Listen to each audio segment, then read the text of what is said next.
It's a busy afternoon. It is 1:29, and since about 1 o'clock, I have been in here multitasking. So I've got new water because my old water had to get rid of it. So what did Sandy do? I had to run down to the store first of all because I needed to get all new fresh produce, and I loaded up my refrigerator, and some of that produce with lemons there because Sandy's very hungry for lemon bars. Would you like to see? Lemon bars. And while I've been doing all my lemon bars, I just put the lemony stuff on there just about a minute or two ago. My crust was in there, and while I had made my crust and I put that in there, I started my chicken, which is done. And I cleaned my stove already today, but this is from the chicken. And I'll let that cool down because that's going to be chicken salad for Sandy and Carly. It's a little bit warm out there, and so I decided it was going to be another day for sandwiches. And we had meatball sandwiches, I think it was last week. I didn't want a meatball sandwich. I like meatball sandwiches, but I don't like to overkill meatball sandwiches. Where my husband and my boys, they could probably eat a meatball sandwich about every single day. So anyway, chicken's got to cool down so I can put the salad together. And then now I've got to get this all in here and get my meatballs made. And then I got to make my sauce.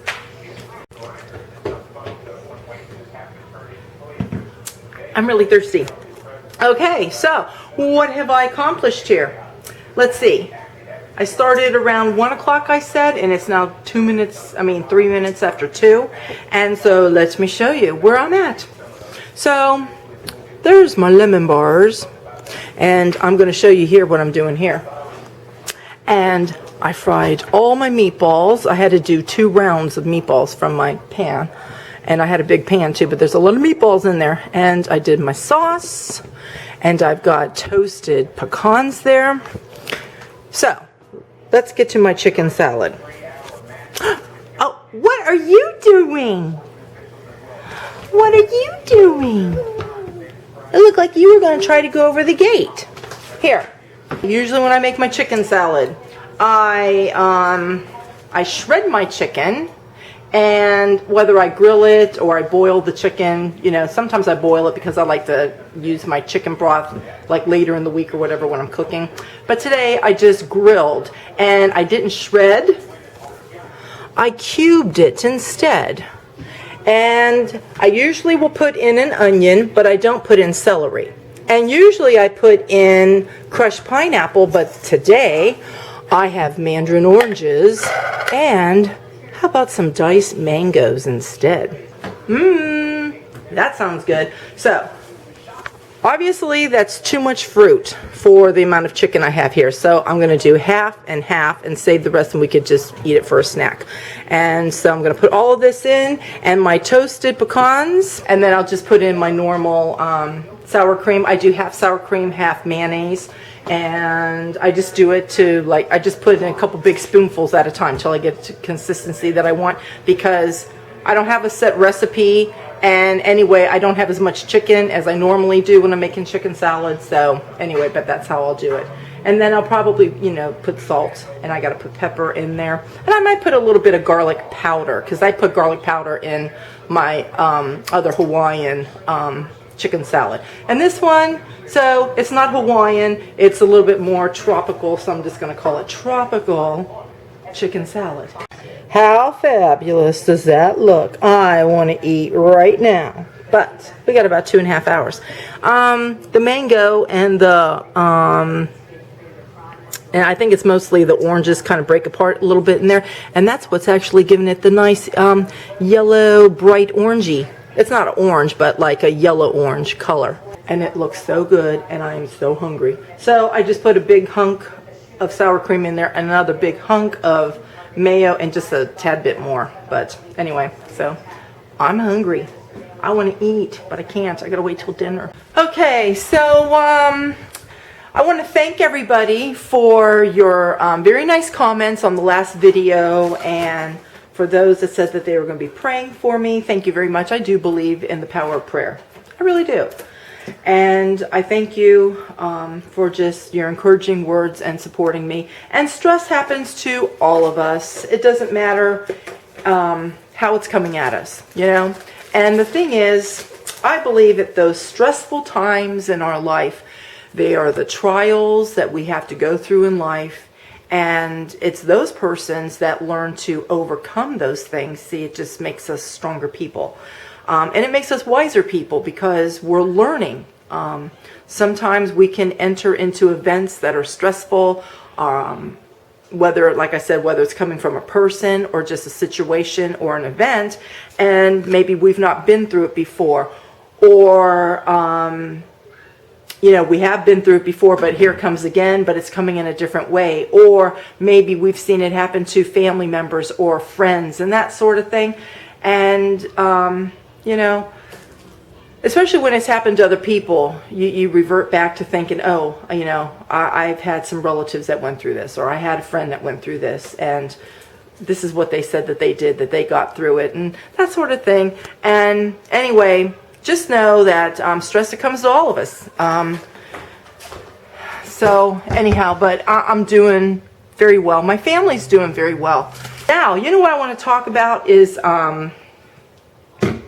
the little boy that an alligator came and snatched him down, and it was at Disney World at the Grand Floridian.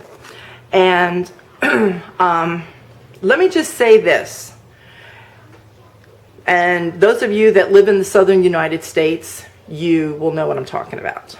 But especially in the southern states where there are the swamps and there's a lot of lakes or canals or lagoons and those sorts of things, there's alligators. There's alligators, and there's lots of poisonous snakes and all that sort of thing. And one thing that I have always known, excuse me a minute, I get some of my tea. Anyway, one thing I've always known about visiting in those sorts of states, I've always just known this because I was told it, you know, and you just know it from growing up, that you stay away from the water. You definitely stay away from the water's edge, especially where there may be alligators. I mean, I don't think like in Georgia, for the whole state, because I don't think the whole state has alligators. I don't think. I think it's just like maybe from the central to the southern part of Georgia, they have them. You know what I'm saying? Like that. Now, all of Florida has them. There's alligators. Are there alligators in Texas? I think that there are in certain portions of Texas, but it's not all of Texas that has alligators. So you can't, you know, punish the whole states. But where there are alligators, people just know that you stay out of the water. Some people are you know, they're brave, and you know, they're just going to do it, and whatever happens, happens. And a lot of times nothing happens, but still, when you're around the water's edge, you need to be very careful. And they've always warned about small children, very, very small children. That's like their easiest prey. But even little kids, 7, 8, 9, 10 years old, you got to watch them. And quite frankly, adults even have to watch, because there's been adults that have been there on the water's edge, and big old alligator can come lunging out of the water. So that's just a given that you have to be cautious. And I don't know, the parents, I'm sure that they weren't thinking, you know, especially you're at Disney World and you're thinking, oh, like their lagoon thing is, I guess it's man-made, but still, the alligators are roaming all over the place in Florida. And they're on Disney property as well. Matter of fact, when I was there in 2012, I even did a video where I showed it. We were over where the riverboat is, like the Haunted Mansions here, Liberty Square, you know, that frontier land. And then they have the riverboat. I always call it the Mark Twain boat. But you can take a ride on it. And there's like, I don't know if it's a river or just it's a body of water. But I was filming down. And I mean, it's down. Like the alligator couldn't come up or anything because the way that the park is, the midway is built up, there's no way that the alligator would ever be able to get into the park. But because of the water, it was there, and I filmed it. It was a small one, but they're still there. And I remember when we went to Disney one time, I was asking about the snakes because I don't like snakes. And I remember the girl, upon checking in, she was saying, yeah, you know, you got to be careful because, you know, whatever wildlife is here on the park's property, you know, it's there. You know, they have peacocks there, they have snakes there, they have lizards there, you know, all different kinds of birds and just wildlife, you know. And so even alligators, they're there. And so maybe, getting back to the parents, maybe they were thinking because the lagoon there at Grand Floridian is man-made, I don't know, maybe they weren't thinking that an alligator would be there. I don't know. I mean, nobody knows unless they were to say anything. I'm just guessing that, you know, maybe they weren't thinking that there would be an alligator there. But the thing is, it's a tragedy. It's very sad. I think at this point, you know, they haven't found the little boy yet. And so, but do I think it's still safe to go to Disney World? Yes, I do. The thing is, like I said, since Disney World has been built, and when did the park open? What, 1972? There have been alligators on the property. There have been snakes on the property. There's been lizards on the property. Okay, so this is the first time that we hear about that. And so what do we learn from this? Well, we learn that even at the happiest place on earth, so they say, that's their motto, happiest place on earth, that there's wildlife there, and you must respect the wildlife, and you must be very observant of your surroundings. Now, I've mentioned so many times, we've gone to Disney World since 1989, and some years that we went, we've gone twice in a year. And that's just something that I've always just taught my kids, that, you know, you don't mess around with any of the water there because alligators, snakes, all that sort of thing. Where we like to stay and where we've stayed, actually, the last maybe 4 times that we've been there was over at Port Orleans Riverside. And where we were, matter of fact, my son Josiah and I went out walking on the sidewalk. There was a little baby black snake, and I said, oh, look, there's a little snake. But we didn't touch it because it's black, and could it have been a water moccasin? I don't know, you know, so we didn't touch it. We just went around it. But yeah, there was a snake there. But the thing is, where our room was, and we had a poolside view, so the pool was there and everything, and you're pretty safe where we were. But in walking distance, there's like a river that's over there, and they have another one of those river boats, the Mark Twain style boats that you could take a boat ride on it and everything. But we've never walked over there, you know, because, I mean, you know, if you're going to ride the river boat, just ride it over at Magic Kingdom, where you get on and board safely and don't have to worry about alligators or anything. But if you go over to there, I mean, could an alligator come out? I don't know. I don't know. One came out over there by the Grand Floridian. So the answer to that would probably be yes. It has not happened yet, but still, you know, you just have to be wise. The thing is, just don't go by the water there. And that's not just at Disney World. That's if you go to Florida, if you go to Georgia, you go to Louisiana, Alabama, all those places like that. You just have to be very careful when you're around water in particularly. So it's a very tragic thing that happened, but I think Disney World is safe. Like I said, this is the first time that we've ever heard of an alligator attack, and I think now parents will probably use more caution, you know, especially with their kids, and just don't go by the water. That's all you do. Don't go by the water. The other thing is with the terrorist attack, and they're saying about, you know, this young man was wanting to also do something over at Disney. But it was also said that he couldn't do anything because he knew of the security that was around there. And that's the thing about Disney. They do have excellent security. I do have to say, they have security all around their property, everywhere in their property, but especially going into the parks. You know, they screen you. They have the metal detectors there. They do pat downs, not on every single person, but you know, they do random pat downs. And they also hold up, look at, he's playing with the dog's toy. So they also check your bags. And any person, if you're just walking in there with a purse, a backpack, a diaper bag, like me, like last year, I was the one that carried, when we went in January, I took the diaper bag and I had my backpack. And so every time we went into a park, and it's not just Magic Kingdom, it's all of them, I had to get in the line and I had to have both of my bags searched, you know. So they have tight security anyway. And now since this has come out that, you know, no, he was wanting to do that there, they've upped the ante, so to speak, on their security over at the parks. And not just at the parks, but like all the perimeter. They're just very good at that. So do I think it's safe to go to Disney World? Yes, I think it's very safe to go to Disney World.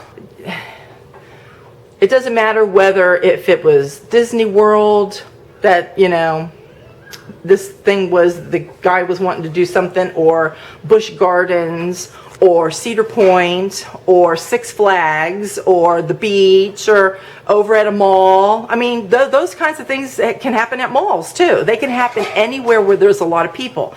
Here's the thing. Yesterday, when they still were reporting on what happened in Orlando, there was also a Walmart in Texas, Amarillo, Texas, and a Somali Muslim went in there, and he had some people held hostage, and the SWAT team was called, and they got there in time. So nobody died, but the person taking them hostage, because the SWAT team did it. But that was at a Walmart. So it can happen anywhere.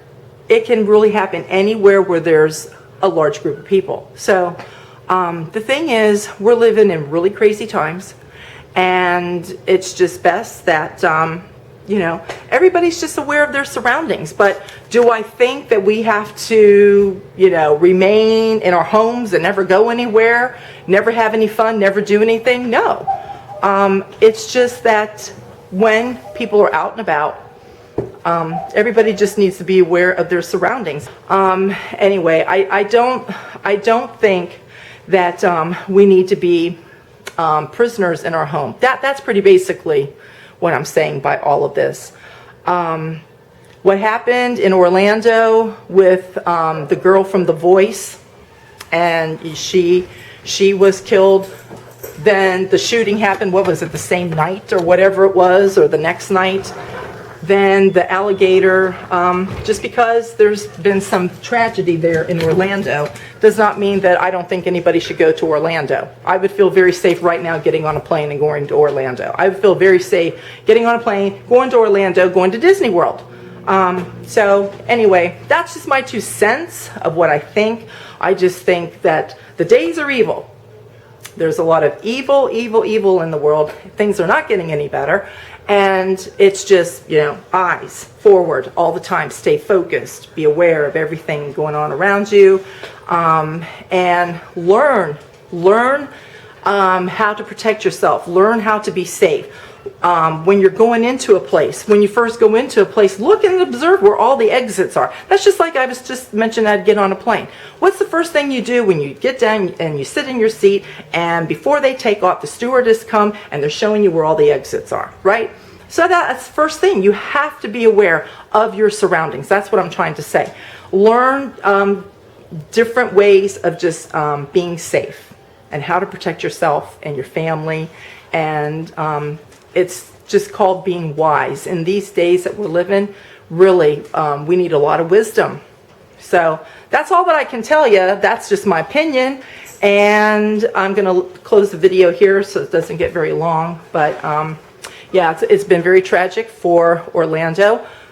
This is June. I'm sure as time moves forward, it's going to get better for those folks down there. And till next time, you guys take care. And I'm thinking about you. And as you pray for me, I pray for all of you. And I love you guys. And thank you for being my friends. Thank you for being supportive to my channel. And I just want you to know just how much I appreciate you and how much I care for you. And I will see you next time. Bye-bye.